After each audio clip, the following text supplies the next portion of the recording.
Hi అండి, మా ఊరికి వచ్చాను. ముస్తాబాద్ వచ్చానండి.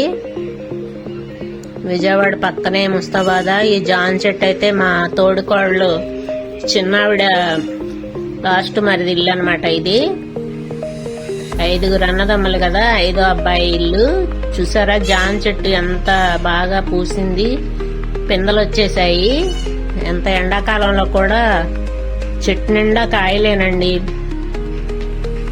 అంటే పెద్దగా లేదు కానీ పూత వచ్చి ఇప్పుడే పిందెలు తయారైనాయి. ఇది పెద్ద సపోటా చెట్టు. ఇది కూడా చెట్టు నిండా కాసింది కాయలు. మా హస్బెండ్, మా అమ్మమ్మ అనమాట, అత్తగారు ప్లస్ అమ్మమ్మ.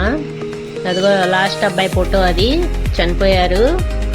వాళ్ళ భార్య ఈవిడ చిన్న తోటికోడలు ప్లస్ చెల్లి అవుతుంది. బంధువుల అమ్మాయి, వాళ్ళ అబ్బాయి అనమాట. ఒక అబ్బాయి, 2 అమ్మాయిలు. అమ్మాయిలిద్దరికి పెళ్లిళ్ళు అయిపోయాయి. అత్తగారిళ్లలో ఉన్నారు మనవాళ్ళు మనవరాళ్ళు. మరి చిన్న వయసులోనే అతను మా మరిది చనిపోయాడు. ఇంకా వాళ్ళ సపోటా చెట్టు కాయలైతే కోసి ఇచ్చారు.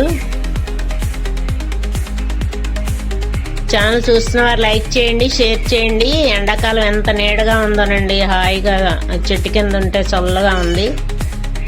రోడ్డు మీద ఇలా చెట్లు పెట్టుకున్నారు, చాలా ఎక్కువ పూలు పూసాయి. ఇదైతే కుంకుడి చెట్టు అండి. కుంకుడికాయ చెట్టు ఎప్పుడైనా చూసారా మీరు? ఈ చెట్టు నిండా పూలు బాగా వచ్చేసాయి. రోడ్డు పక్కనే పెట్టారు. కొత్తగా ఛానల్ ఎవరైనా చూస్తే ప్లీజ్ సబ్స్క్రైబ్ అండి. ఇది మా ఇంటి ముందే ఉంటది, పెద్దమ్మ వాళ్ళ ఇల్లు. ఈవిడ మా అమ్మోళ్ళ అక్క అవుతుంది.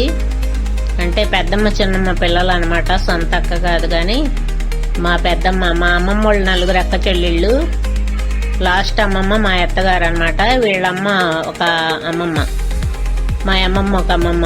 వీళ్ళు 3 అమ్మమ్మలు. ఇంకొక అమ్మాయి నూజివీడులో ఉంటారు, ఇంకొక అమ్మమ్మ. వస్తా వస్తా ముంజలు కొనుక్కున్నామండి. డజన్ అయితే 60 రూపాయలు ముంజలు. 25 ముంజలు తీసుకున్నాను. ఈ ఎండాకాలమే ముంజలు దొరుకుతాయి కదా. ఓకే.